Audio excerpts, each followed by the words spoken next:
Cormac McCarthy tried to tell you and I that we are living in a simulation.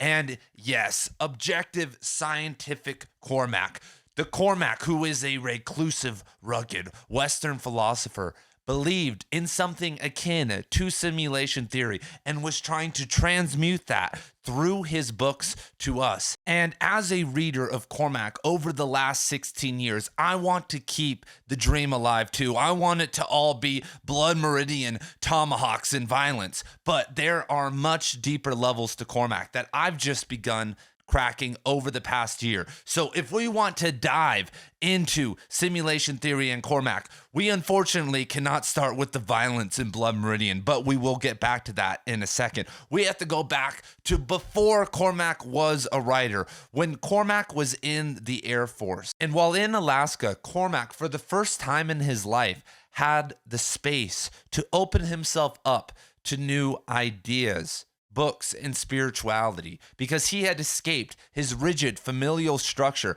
and his crazy friends that we see displayed in Suttree. So once Cormac leaves the Air Force, he doesn't go back home to Tennessee. He drives from Alaska to San Francisco and spends months hanging out in the beat writing scene, which was at its peak. I'm talking Jack Kerouac, Gary Snyder, Jack Spicer, the whole crew are peaking in San Francisco while McCarthy shows up. And McCarthy is a young writer with nothing to his name. And so I'm sure he smoked a little dope, went to some readings, talked to some San Francisco people, and more importantly, he started to have discussions with open-minded people about the big philosophical ideas of the time, because you're not going to get that in Knoxville or at an Air Force base in Alaska at such a high degree. And one of the big philosophical ideas of the time, stemming from Huxley, which he stole from Eastern philosophy, is that there are multiple dimensions of reality, the doors of perception. And that postulation at its axiomatic level is one that favors a subjective reality over objective reality. And Cormac isn't unfamiliar with this, because simulation theory is larger than are we just living in a simulation? Because that is unprovable. We will never know or not know. Because if it's proven to us that we're living in a simulation, that could just be another simulation telling us we're living in a simulation. Same for if it's disproven. And McCarthy really didn't align with the San Francisco lifestyle. So he goes back to the University of Tennessee and starts to synthesize all this new knowledge together, because McCarthy, of course, absolutely loved William Faulkner and Flannery O'Connor, and he wanted to be the reinvigorator of Southern Gothic literature, because at that time it was basically over. Faulkner hadn't written a good book in decades. O'Connor was on her way out. She was sick at that time. And so it was going to be McCarthy. And the way McCarthy approached writing The Orchard Keeper and Outer Dark shows that he was really trying to push them to the limit. And I'm not going to give any major spoilers as I'm talking about these novels, but when we examine both of them, they are postmodernist Southern Gothic works that require a bunch of rereadings to understand. But if you want to understand them very well on the first time through, I have a Cormac McCarthy course that is $5 a month. And I have finished a 10-hour Orchard Keeper course, which is available to all members on the course. And right now, as a group, we are reading Outer Dark, and that should be done by the end of this month. And I think I probably have at least 25 to 30 other videos on Blood Meridian, Suttree, and other aspects of Cormac McCarthy's philosophy on the channel. So go click the link down in the description below. And if you financially cannot support me right now, I understand, because I will be here for decades. So whenever you come across $5 extra that you can throw my way to get access to more Cormac McCarthy content, I will appreciate that. But let's go back to Cormac. So Cormac, when he is writing The Orchard Keeper, has a chip on his shoulder. He wants to show his family, the world, that he is a great writer, that he is as good as he knows he is. Imagine if you were a very talented writer, and I'm sure you are. We all imagine ourselves as talented writers. But judging from how Cormac acted, he knew that he was going to be the type of dude that he was going to be that guy that was going to write a Blood Meridian, And so with the Orchard Keeper, he went all out with all of his different ideas. First of all, he pulls a bunch from Faulkner because he knows that if he stands on Faulkner's shoulders, he will also be great. But what he mixes is, in a sense, simulation theory, because the Orchard Keeper reads like a fever dream. It is very confusing. When I first read it, I was like, what the hell is going on? Suddenly, someone would be fighting, or there'd be a car crash, and I'd be like, how did we get here? But the Orchard Keeper is actually a memory recollection of a certain character. So there are, you could say, 4 or so main characters in the Orchard Keeper. And the novel is a recollection of one of those characters looking back and filling in the gaps for all the different characters. This character is trying to figure out what the hell happened. And so that's why there are shifts on the middle of a page to a different character or a POV, because we are existing in memories. And so throughout the novel, we read from 4 different characters' point of view and a cat's point of view. There are shifts of time and seasons without warning. And this movement into memory is a movement toward the subjective, because most of us don't have an accurate perception of reality. And I'm sure you've seen people when they recollect a memory and you were there, and they like put their own spin on it. Or if you've ever done this yourself, you're like, holy crap. What we think the past is very shaky. And this is the perfect time to bring up the difference between subjectivity and objectivity in your personal life. Because as I said before, you can't prove or disprove simulation theory. So the best way, in my opinion, to use simulation theory or subjective reality is in your own personal life. Because when we look at Cormac's decisions as a human being, none of them were objective, even though McCarthy is this, like I said, high IQ individual that understands math and science. When it comes to his decisions, a lot of them don't make sense. If we go back to 16-year-old Cormac, he is very smart. He's the firstborn son in the family. His father is a successful lawyer, attorney in town, one of the more wealthy individuals in the Knoxville area. His father was trying to encourage him to become a lawyer and take over the family practice. And if you look at it, it's like, wait, I could take over this practice. I could go to law school and I could have all the time in the world I need to write conscious.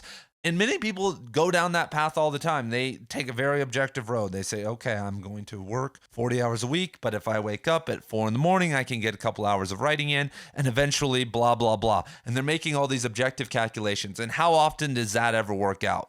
Almost never. And so Cormac in high school knew that it was all BS. And so he moves off into the world. And while he was 18 and 19, we get a lot of the memories that are in Suttree. It seems like he was just partying it up and moving away from, such a serious lifestyle. But next, he decides to join the Air Force.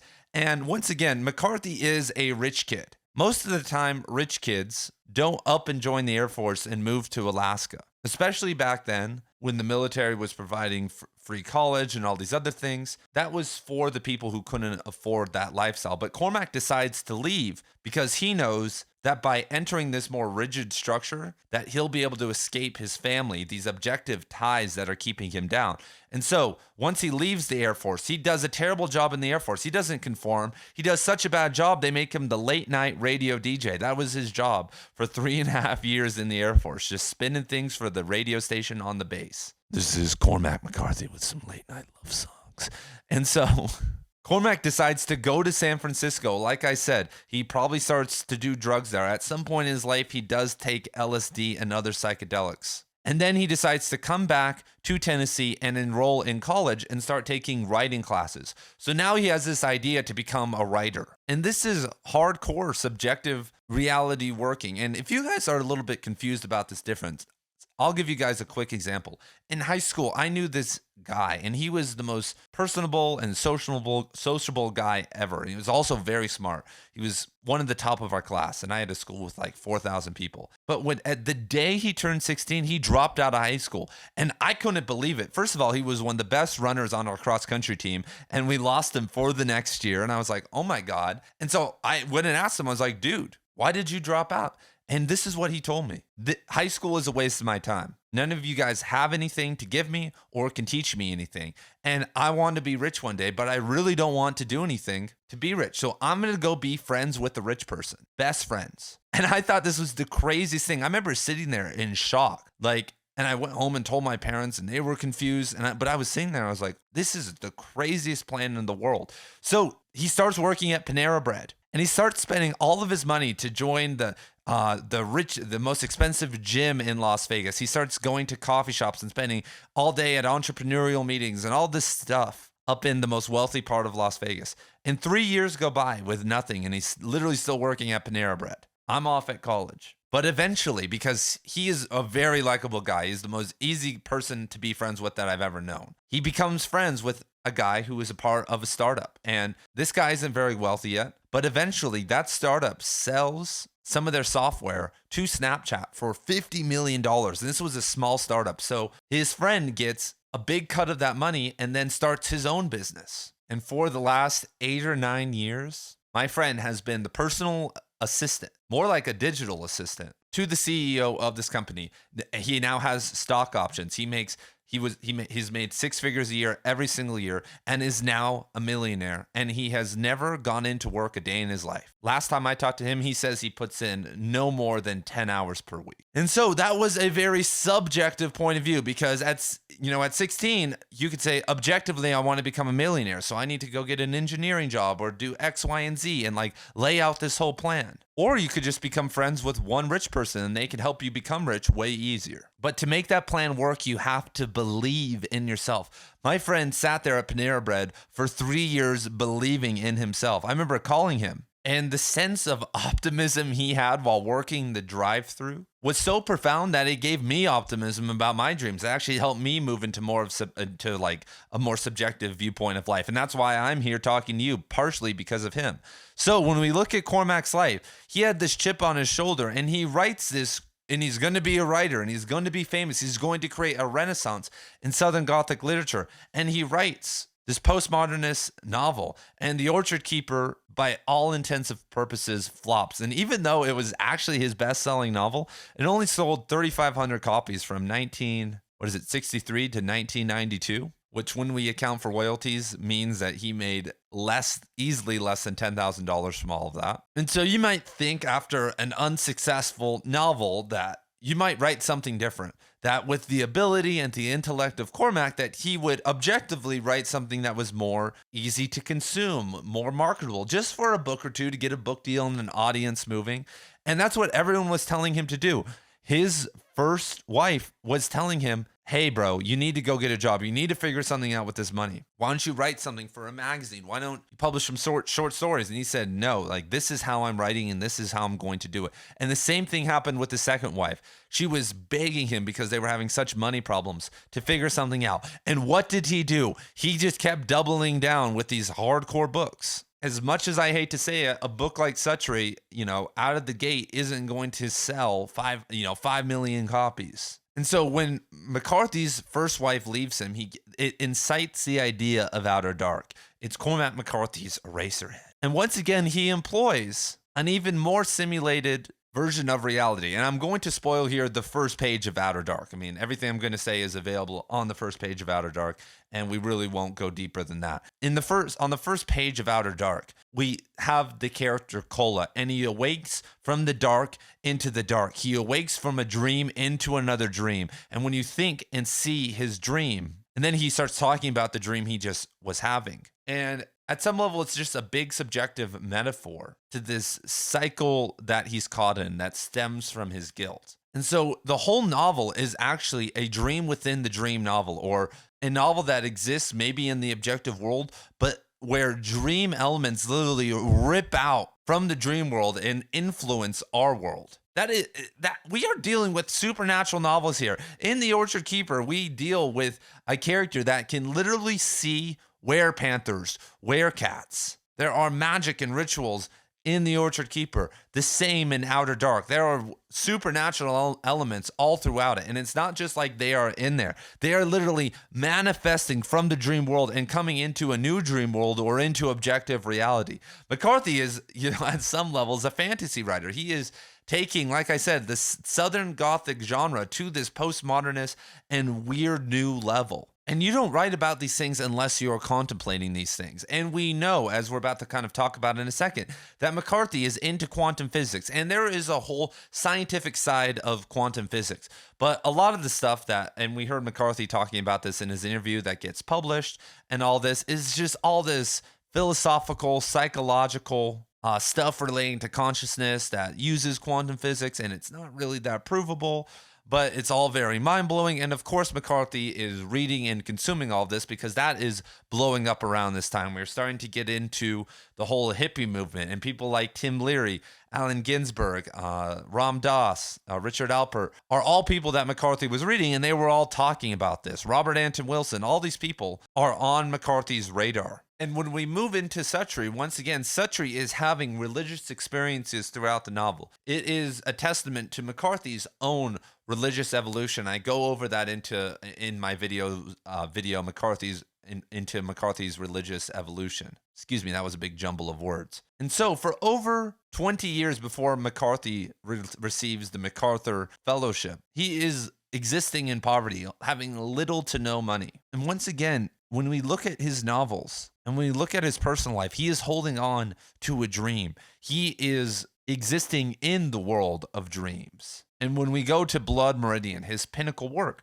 we are confronted with supernatural elements. And people all the time, which I don't know why, try to act like this is just a Western novel and that John Hillcoat's going to do a good job and it just needs to be a straight cut Western. And if you don't understand that there is Gnosticism, Freemasonry, the tarot, the number 8, numerology, and alchemy, and so many other different elements of the occult embedded within Blood Meridian, then you are either nescient or ignorant.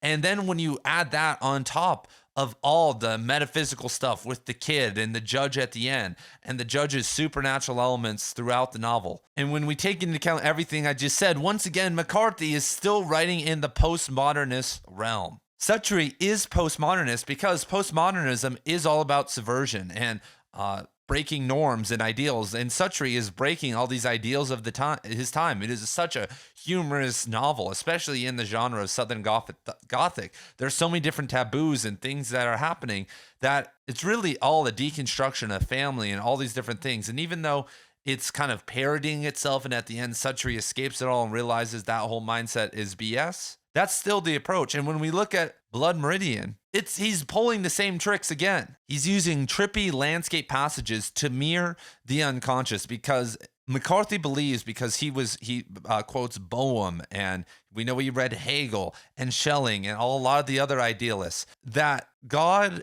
can realize, God created nature. Okay, let me try that one more time.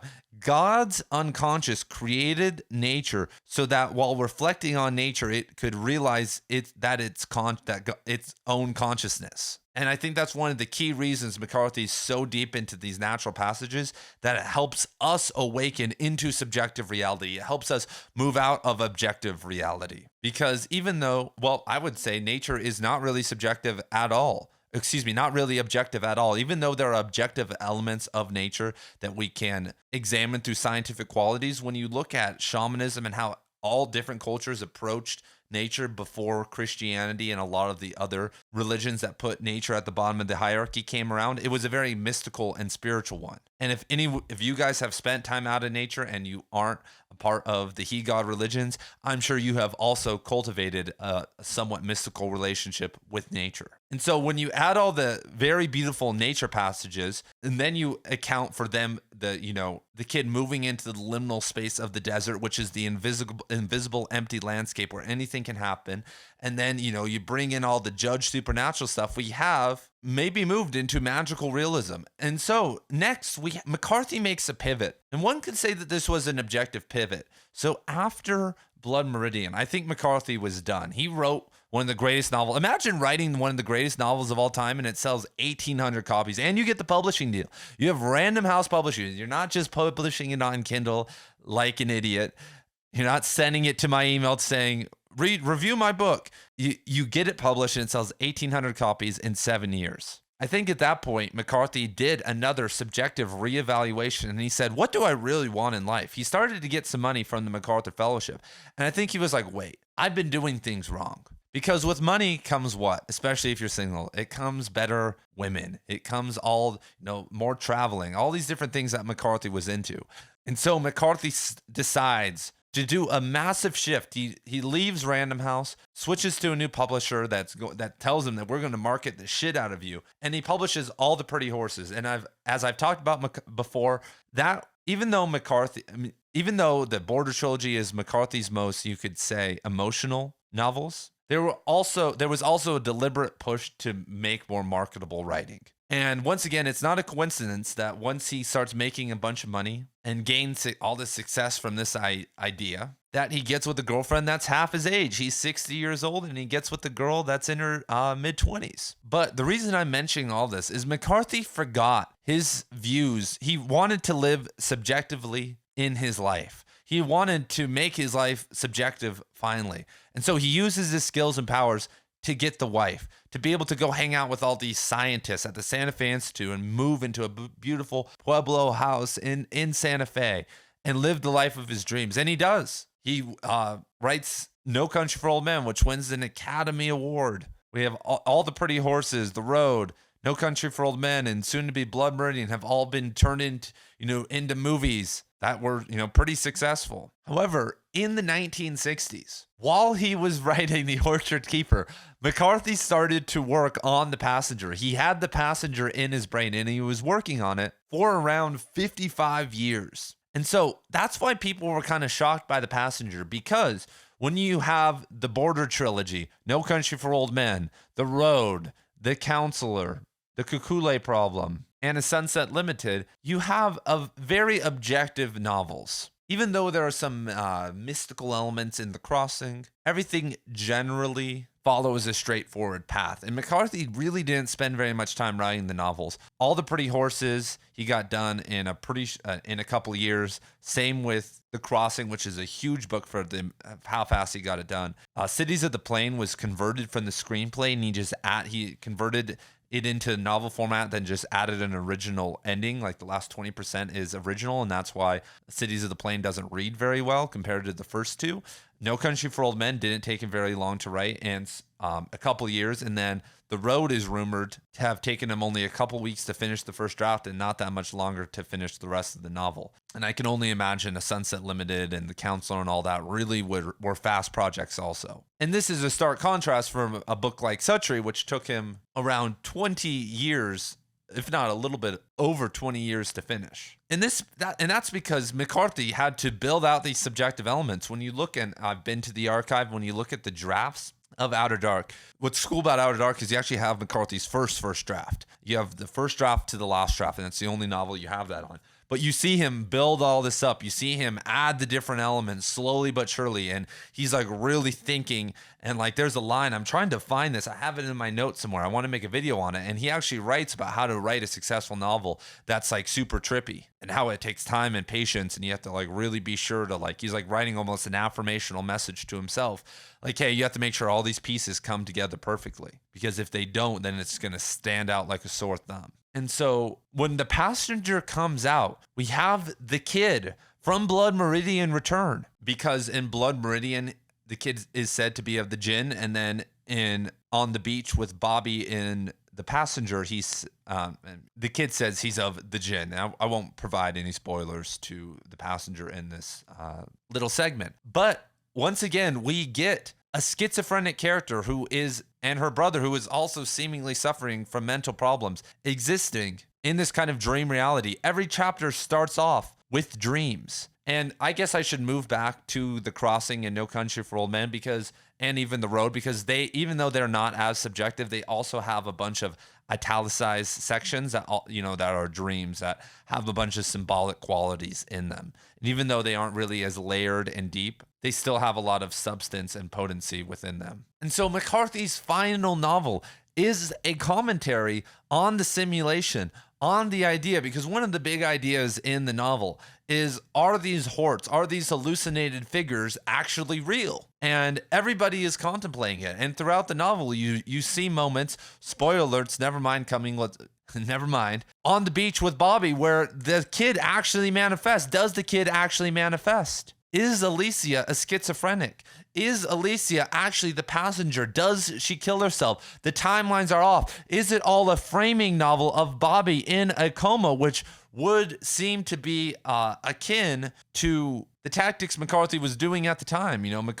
Bobby goes into this coma, and these are all of his dreams, or he is gone, and this is all Alicia recollecting everything. There are a lot of different options here, but I imagine that there's something that we haven't cracked yet. It took decades for people to figure out what the hell was going on in The Orchard Keeper and Outer Dark. I mean, even though there wasn't that much scholarship, it wasn't until the late 90s, early 2000s, if not later, in scholarship, when I see people start to point out like what you could say the consensus is about those novels now. And so I think even though with all the people on Reddit and guys like me and all you crazy fans out there, we're still trying to crack what the hell's going on in The Passenger. And it has to be something crazy and somewhat of a frame, because that's why there are these supernatural elements to it, and at times it reads like a dream. And so Cormac never abandoned subjectivity. He never abandoned that idea of art. And just the idea of writing a novel for 60 years and releasing it a year before you're going to die is like such an artistic memento and almost like an FU.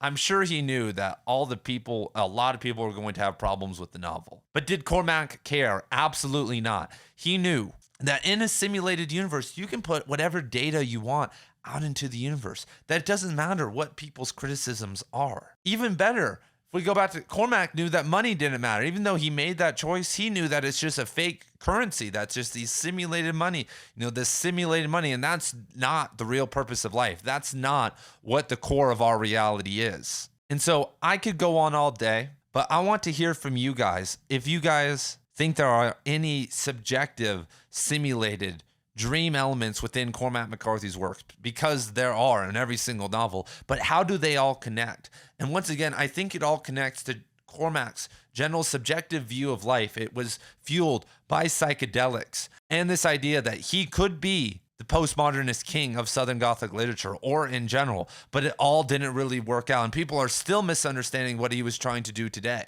I get comments on here all the time that tell me that Blood Meridian is not supernatural, that the kid in The Passenger is not the kid from Blood Meridian. And from what I can tell, a lot of the time, those are first-time readers that don't understand the history I just told you guys. So I will see you in the next video. Go buy a Cormac McCarthy t-shirt. Go join the Cormac McCarthy course, and I will see you guys soon. Peace.